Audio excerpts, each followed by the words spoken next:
तो मेरे कार्यों को देखकर आश्चर्य न करते। बताओ का माइकलएंजेलो वो ऐसा इंसान, विश्व प्रसिद्ध मूर्तिकार इटली के, जिन्होंने डेविड की मूर्ति स्थापित की 1500 ईंट में, कमाल की इंसान है। तो मैं कह रहा था कि हम सफलता तो चाहते हैं, ध्यान में सफल हो जाऊं, लेकिन ध्यान में सफलता कब मिलेगी? जब आप बहुत सारी परीक्षाएं दे लें, उस बाधा दौड़ को पार कर जाएं, तभी तो हम सबकी सफलता। ऐसे थोड़ी हो जाएंगे जैसे कोई कहे बस यूं ही टहल रहा था, एवरेस्ट की चोटी पर चढ़ गया। कभी सुने क्या? क्या कोई यूं ही टहलते टहलते पहुंच जाते हैं कि एवरेस्ट की चोटी पर? कितनी मेहनत करनी पड़ती है, बहुत मेहनत करनी पड़ती है। गुरुदेव जी के बारे में हम सभी जानते हैं कि उन्होंने बहुत सारी पुस्तकें लिखी है, और भ्रमण करते करते आश्चर्य होता है, लेकिन उनकी मेहनत को देख लेते हैं तो आपको आश्चर्य न होता। उनका अनुशासन, सेल्फ डिसिप्लिन, खुद के साथ में कैसे अनुशासित जीवन जीते थे, वो जीवन को झांक लेते तो आश्चर्य की कोई जरूरत नहीं है। नहीं जानते हम क्या इतनी कैसे? अरे नहीं, देखो उनके वो निकला है, उनके निहित है, बहा है, बहने लगा है। कब? जब उस योग्यता को उन्होंने अर्जित कर ली, अचीव कर ली, उस लेवल तक अपने को ले गए, फिर बाकी चीजें बहने लग गए। मैंने कहा था एफर्टलेस होने लग गए। बहरहाल ये हम सब में क्षमता तो नहीं है कि उनकी पुस्तकें लिखे करें, लेकिन इतनी क्षमता तो है कि हम अपने मन को सुंदर बना सकते हैं, अच्छा जीवन जी सकते हैं, इतना तो कर सकते हैं। इसलिए क्या करना पड़ेगा? उस अनुशासन का पालन करना पड़ेगा, उस मेहनत को करनी पड़ेगी। लेकिन मेहनत, एक बार शिव खेड़ा का पॉडकास्ट सुन रहा था, बोले भी हैं वो कि प्रैक्टिस मेक्स मैन परफेक्ट, अभ्यास से आदमी परफेक्ट बनता है। उन्होंने कहा नो, राम उत्तर बहुत अच्छा बोर्ड की स्पीच दे रहे थे, कार्यक्रम को सुना उनके, कहा कि बिल्कुल सही उत्तर नहीं है। उन्होंने क्या कहा कि परफेक्ट प्रैक्टिस चाहिए, फिर सही अभ्यास चाहिए। यदि कोई झूठ बोलने का अभ्यास कर रहा हो, चोरी करने का अभ्यास कर रहा हो, जेब काटने का अभ्यास कर रहा हो, देखो अभ्यास तो भी कर रहा है, लेकिन इसलिए क्या परफेक्ट प्रैक्टिस।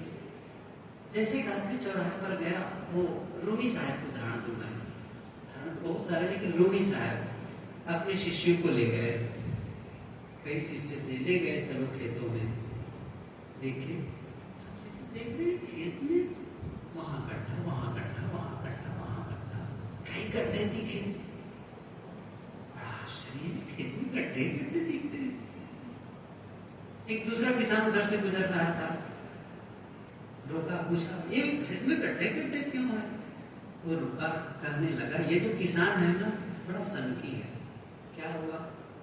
कुआं खोद रहा था पानी के लिए, 10 फीट गया, पानी नहीं मिला, दूसरा गड्ढा शुरू कर दिया, वहां नहीं मिला, तीसरा शुरू कर दिया, वहां नहीं मिला, चौथा शुरू कर दिया, पूरे खेत में गड्ढे ही गड्ढे कर डाले। आज मेहनत किया नहीं किया उसने? किया नहीं किया मेहनत? सफलता मिली? हमारा जीवन लक्ष्य केंद्रित हो, इसे कह रहा हूं।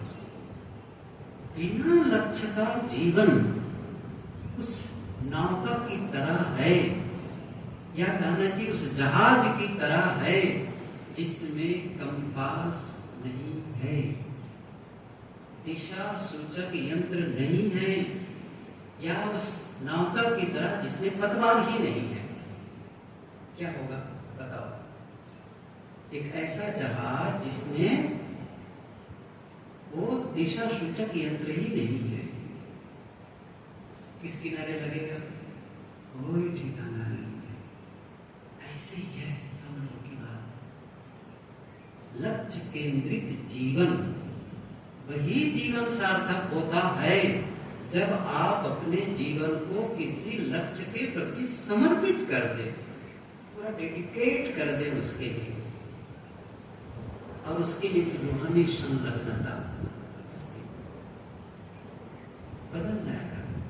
मैं एक बात कहूं कि छोड़ो मुक्ति गति की बात, देख लेंगे कभी उसको।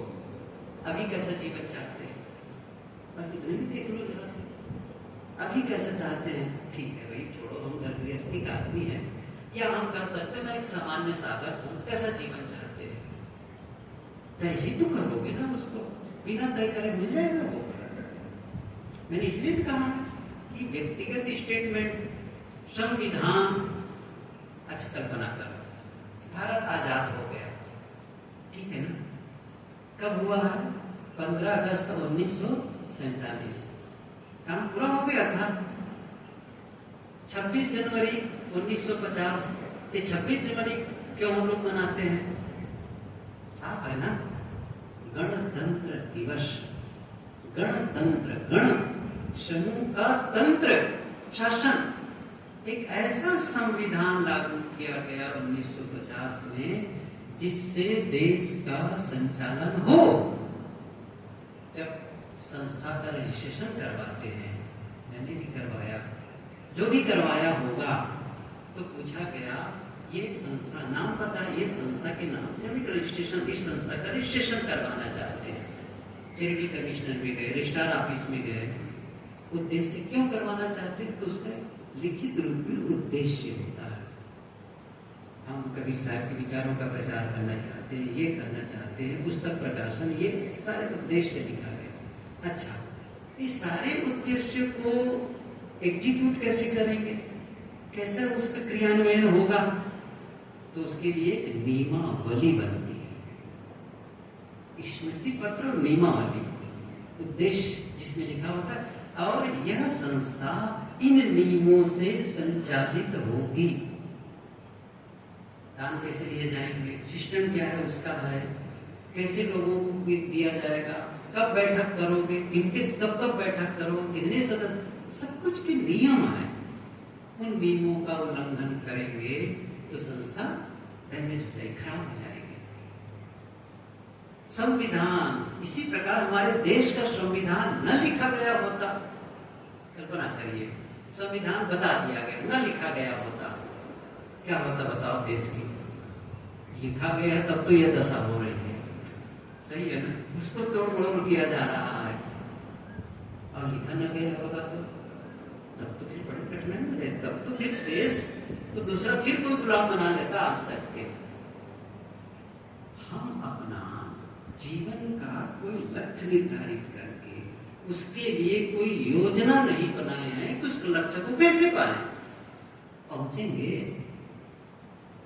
एक व्यक्ति था, युवक था, चौराहे पर खड़ा हो गया, इतने में बुजुर्ग आ गए कि बाबा जी ये रास्ता कहाँ जाता है? उसने कहा, अरे भले मानुस, तुम्हें कहाँ जाना है? कहीं भी। अरे तो किसी रास्ते पकड़ करो, कोई भी रास्ता पकड़ लो, फिर तो कितनी बार मैं उदाहरण दिया हूँ, आप रेलवे के टिकट काउंटर पर चले जाएं और टिकट जो काट रहा है उस क्लर्क के खिड़की पर जाएं और हाथ में पैसा लेकर डालें, बाबू जी टिकट दे दो, क्या कहे, कहाँ का दे दो? फिर आपने कहा कहीं का भी दे दो। अच्छा अब क्या होगा बताओ, कहाँ का मिलेगा, कहाँ का टिकट मिलेगा? अरे कहीं का नहीं मिलेगा। सोच रहे ना, यही दशा हमारी है। किसके लिए समर्पित है, किसके लिए जवाब दें हम? अब फिर उसके लिए मुझे क्या करना पड़ेगा, एक संविधान, एक योजना तैयार करनी पड़ेगी, वो करना है। कब करेंगे, कब करेंगे? अगले जन्म में देख लेंगे, अभी क्या लगता है, अगले साल देख लेंगे। मैं बताता हूँ, थोड़े में समय भी खत्म मेरा बोलने का, बताता हूँ क्या होता है जिसको हम लोग नक्शा कहते हैं ना। आप मकान बनाते हैं, मकान, आजकल का सिस्टम क्या हो गया, मकान बनाने के पहले नक्शा बना लो, और खास करके शहरों में तो नक्शा पास करवा लो। अन्यथा आप बना लेंगे मकान तो उसका डिमाइलेशन, उसको भरा के गिरा दिया जाएगा, बुलडोजर चलेगा और उसका खर्चा भी देना पड़ेगा आपको। अच्छा मान लो तो नक्शा बनाए आप, नक्शा कहाँ बनना शुरू हुआ? नक्शा कहाँ बनना शुरू हुआ? समझ रहे हैं ना? दिमाग में सोचा ऐसा कमरा चाहिए, ऐसा बरामदा चाहिए, कितने कमरे चाहिए, कहाँ बैठक रूम चाहिए, कहाँ किचन चाहिए, सब नक्शा बना भीतर भीतर। किसी आर्किटेक्ट के पास गए, भाई साहब मुझे एक मकान बनाना है, नक्शा बना दो। अच्छा कैसा चाहते हैं? आपने बताया, उसने अपना एक्सपीरियंस बताया और कहा ठीक है, हाँ ये ठीक है, बढ़िया। आजकल तो आपको कंप्यूटर में दिखा देंगे कि मकान बनने के बाद दिखेगा कैसे, पीछे से कैसे दिखेगा, सामने से कैसे दिखेगा, कहाँ खिड़की, कलर कैसा होगा, एक एक चीज ऐसा बनने के बाद होगा। विजुअलाइज आप कर लीजिए, ऐसा होगा, ऐसा मकान बनेगा। अभी माइकल एंजेलो को बता रहा था ना, वही उदाहरण सबके जीवन में गजब है ये मामला। मैं देखा है पूरी यूनिवर्स एक सिस्टम से काम करता है, पूरा सिस्टम से काम करता है। उनको लिए भी वही बात हुई जब डेविड की मूर्ति के लिए बात आई। वहां के जो सबसे धनी आदमी था उसने उनको कहा कि ये मूर्ति बना दो। तो ये भी गौरव की बात थी। 2 साल तक तो पत्थर ही ढूंढते रह गए संगमरमर का। फाइनली जब पत्थर सड़क किनारे मिल गया तो उसको खींच करके मजदूर लगा करके अपने स्टूडियो पहुंचाए। और 2 साल तक क्या किया उसने, केवल उसका एक चीनी हथौड़ी लेकर के आकार दिया, फिर चीनी हथौड़ी रख दी। 2 साल तक उसने ग्राइंड किया, ग्राइंडर घिसा, उसको घिसा घिसा घिसा, उसका रूप बढ़ता चला गया। अब जानते हैं क्या हुआ? ये घटना में कोई कहानी नहीं बता रहा हूं मैं, आप सर्च करें ना गूगल में, अभी भी बताता हूँ। अभी मैं तो बाद में देखकर पढ़ा उसको, पहले भी पढ़ा था फिर पढ़ा तो मैं सर्च किया डेविड की मूर्ति माइकल एंजेलो। अरे पूरी 17 फीट से बड़ी मूर्ति दिख गई, वो भी नंगड़ंग बिना वस्त्र के हो डेविड। आप देख लेना अभी भी डेविड की मूर्ति माइकल एंजेलो लिखना खाट से आ जाएगा, तो पूरा विवरण आ जाता है। तो हुआ क्या, जब उस मूर्ति का अनावरण हुआ चौराहे पर, तो बहुत पहले से प्रसिद्धि हो गई थी, हजारों लोग इकट्ठे हुए थे। और जैसे उसका अनावरण हुआ, लिखा है जहां मैं पढ़ा, लोग चीखने लगे, कई महिलाएं तो मूर्छित होकर गिर गई। और उसी रात को डेविड को उस सदी का सबसे बड़ा मूर्तिकार घोषित कर दिया गया।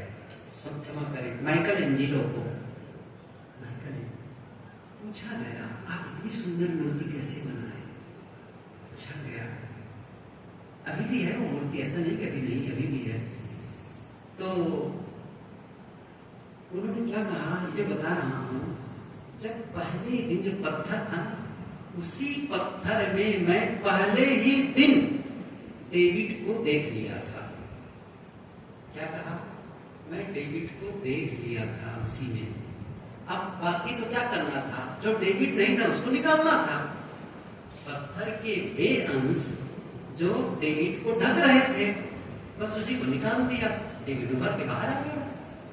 यही बात है, नक्शा जब हम मकान का बनाते हैं ना, बन करके जब ब्लूप्रिंट आ गया बाहर, तब क्या होता है, हर ईंट को रखने के पहले जो कारीगर होता है वो देखता है नक्शा के अनुरूप है कि नक्शा के खिलाफ है।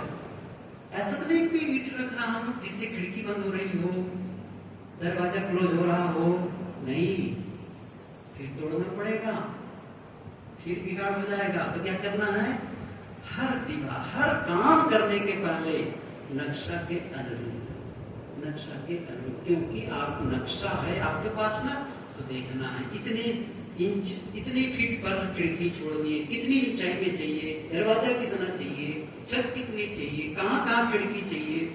जो खिड़की जगह है उसको छोड़ते चले जाओ, बाकी जगह ईंट जोड़ो। कब क्यों कर रहे हो, नक्शा है, नक्शा के अनुरूप कर रहे हो। नक्शा ना हो तो क्या होगा, कल्पना हो जाए ना, जीवन का नक्शा, जीवन का नक्शा और फिर आप क्या करेंगे, जीवन का नक्शा बनाए रखेंगे। तब क्या करेंगे जानते हैं? हर शब्द बोलते समय ध्यान रखेंगे, क्या मेरा उद्देश्य के अनुरूप, मेरे उद्देश्य के अनुरूप मेरे शब्द या मेरे उद्देश्य के खिलाफ है। ऐसा तो नहीं कि मेरा लक्ष्य इससे तहस नहस हो जाए। मैं जो शब्द बोल रहा हूं या जिस तरीके से बोल रहा हूं, क्या उसके अनुकूल है? मान लो, जल्दी मैं इसको समराइज करूं तो मान लो ये मैं कहूं, मैं शांत मन वाला होना चाहता हूं। अब जब बोलूं तो क्या ध्यान रखूं, जो मेरे शब्द हैं और मेरे जो इंटेंशन है, उसकी भावना है, उसके लिए बोल रहे हैं, वो क्या मेरी शांति को भंग करने वाले हैं? नहीं, ऐसे शब्द नहीं बोलना, नहीं उनके अनुकूल है। हाँ तो ठीक है, ये ठीक है। कब होगा? जब आपने तय किया है। अब तय ही नहीं किया तो क्या होगा? बोलो चाहे जैसा, करो चाहे जैसा, खाओ चाहे जैसा खाओ, कुछ नहीं। और जो कोई हेल्थ कॉन्शियस है, अवेयरनेस है स्वास्थ्य के लिए, तो फिर वो जाकर के पैकेट वाला खाएगा, वो कोल्ड ड्रिंक से पिएगा जरा से। अरे नहीं, ये स्वास्थ्य के लिए जहर है, नहीं करना। क्या वो स्मोकिंग क्या ड्रिंक से करेगा? क्यों ऐसा क्या करते? यहाँ तो गुजरात में ऐसा भी, राजकोट गया था, बैठे तो सब लोग, 4 लोग थे, कांजी भाई और नितिन भाई, मैं और विवेक, और आए थे ग्राहक। ऐसा जोर रगड़ रहे थे वो, ऐसा पकड़ के प्लास्टिक में बड़े शान से, देखो बता रहे हैं, बड़े शान से रगड़ रहे थे। क्यों रगड़ रहे थे? जहर है डालने के लिए, समझ रहे हैं ना? लेकिन तय कह रहे नहीं, ये नहीं करना है। क्यों? नक्शा के खिलाफ है, खिलाफ है, ये नहीं करना है। मैं क्या कह रहा हूं, जब आप ये तय कर लेते, उद्देश्य के अनुरूप जीते हैं ना, कोई ऐसा संविधान घोषित कर लेते हैं, आप गलत करने से बच जाते हैं, आप भटकने से बच जाते हैं। आपके पास जैसे आप रास्ता में जा रहे हो, मैं रास्ता, ये रास्ता डायरेक्शन करने वाला गूगल मैप है, रास्ता ही पता नहीं है, भटकोगे। ऐसे ही की दशा है। तो वो जो नक्शा बनाना है हम सबको, कौन बनाएगा? आपका नक्शा कौन बनाएगा? अच्छा, आपके जीवन का नक्शा कौन बनाएगा? ऊपर वाला, बताओ, ऊपर वाला बनाएगा। अच्छा, नरेंद्र मोदी बनाएंगे, समझ गए आप, समझ, यही कहते होंगे, उनकी जिम्मेदारी, प्रधानमंत्री बन गए हैं तो सही है ना? कौन बनाएगा? आज फिर कहेंगे कि यहाँ पर क्यों बैठा है, आपको आप बना के दे दीजिए ना, तो बना के दे ही दिए। सारा संविधान तो ग्रंथों में लिखा है, लिखा है नहीं लिखा है संविधान? बात ये व्यक्तिगत, आप क्या ग्रंथों को सारे अनुपालन करोगे? आप एक फाइनलाइज कर लीजिए, ये है बस, मेरा बोलने का ढंग कैसा हो, करने का ढंग कैसा हो, सोचने का तरीका कैसा हो, कैसा हो, बस कर लो। हाँ, अब जब तय कर लिए, उसके विरुद्ध में कोई काम ना करो। फिर उसके लिए अनुशासन की जरूरत पड़ेगी, उसके नियम को पालन करने के लिए जो स्वघोषित नियम है। क्या कहा? स्वघोषित, आपने खुद के लिए बनाया है, उसकी अनुपालना के लिए अनुशासन। नहीं तो क्या होगा? कोई तो नहीं देख रहा है, क्या फर्क पड़ता है? ये है दोनों अंतर, शासन और अनुशासन, आत्म अनुशासन, यही अंतर है।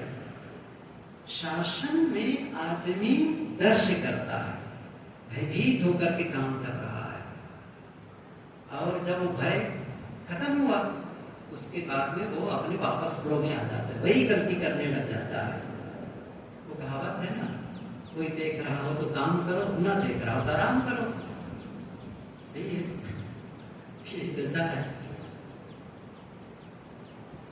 लेकिन आत्मानुशासन, अरे नहीं, मुझे करना है अपने लिए, स्वयं के लिए है, कोई भय की, कोई न देख रहा हो, कोई न जान रहा हो, फिर भी मैं वह करता हूं जो सचमुच मुझे करना चाहिए। इसे कहते हैं आत्म अनुशासन। आत्म अनुशासन। और साधक यदि सफल होना चाहता है, उसका पहला काम आत्म अनुशासी बने। अर्थात सरल शब्दों में कहूं, बिना निगरानी के भी हम अपना काम करते हैं। बिना निगरानी के, बिना दबाव के भी हम अपना काम करते हैं जो हमने चाहा है। बस देखो, इसे तो बैठे हुए ध्यान करें सब लोग। मैं बताऊंगा, थोड़ा कुछ तो बताऊंगा इसके बारे में आपको कि कैसे अपना हम नक्शा बनाएं। कुछ तो थोड़ा सा बताऊंगा, ज्यादा अपने खुद को बनाना है, लेकिन थोड़ा सा मैं सोचता हूँ कुछ फ्लो में ला दूं आपको, कुछ ऐसा इंडिकेट कर दूं जिससे आप बना सके अपना। ठीक है, लेकिन वो कब